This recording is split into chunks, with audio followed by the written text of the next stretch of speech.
Hello! Today we're going to take a look at the book MotoRaid by Keith Tye.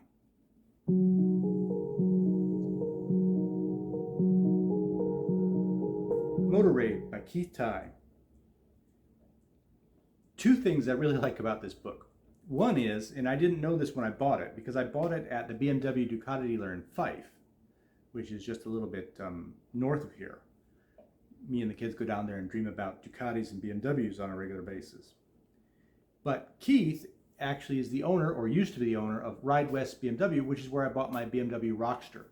And I didn't know that at the time when I picked up the book. I just loved motorcycle books, and we were down there shopping, getting probably Christmas gifts, or just being down there having a laugh.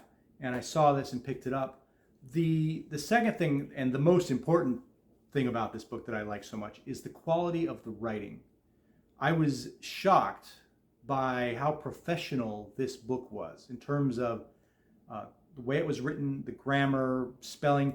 You know, oftentimes motorcycle books will have a feel of being a blog that's been edited and made into a book, something that a writer who isn't a professional writer goes out and does some writing around the US, around the world, wherever, and then decides they keep track, of their trip. Maybe they have notes, maybe they do a verbal diary every night, maybe they write up some stuff every night, or they just contemplate it later. But they're normal people who do a little bit of editing, get most of the spelling right, get most of the grammar okay, but not often. And you can see that in a lot of motorcycle books. This one, however, the writing is phenomenal.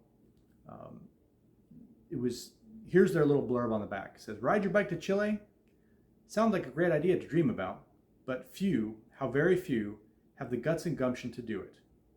Two Oregon college guys did in the 60s. One of them was Keith Tye. He's finally got his book down on paper."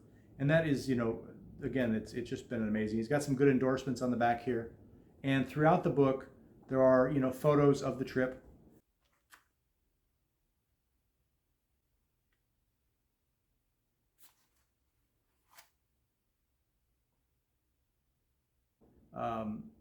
It's a couple hundred pages long, 238 pages long.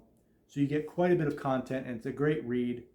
Sit down, pull it out, and enjoy and dream about riding down the Americas. They do have a map in here that cover their whole route, and it goes down to Chile, South America, then back up, Panama City, Miami, Houston.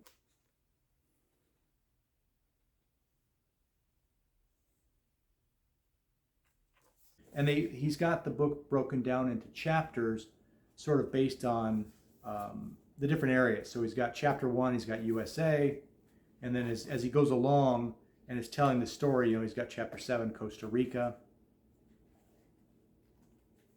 Colombia, so on and so forth. And it's really quite amazing. Let me read just part of the prologue to give you just an idea of some of the adventure. "The cell was dank, dark, and very cold. The light bulb dangling from the ceiling illuminated my surroundings." That's not a good sign. "A single cot stretched against the wall, and there was a broken toilet.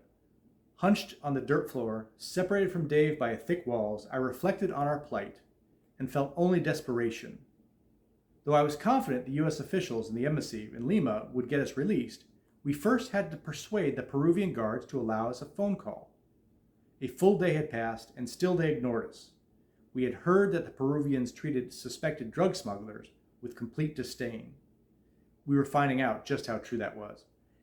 That, to me, is just, I'm there in the cell with these guys when I read that. It's like, I love that. So the book is written really well. It's a great story. I fully recommend MotoRaid by Keith Tye.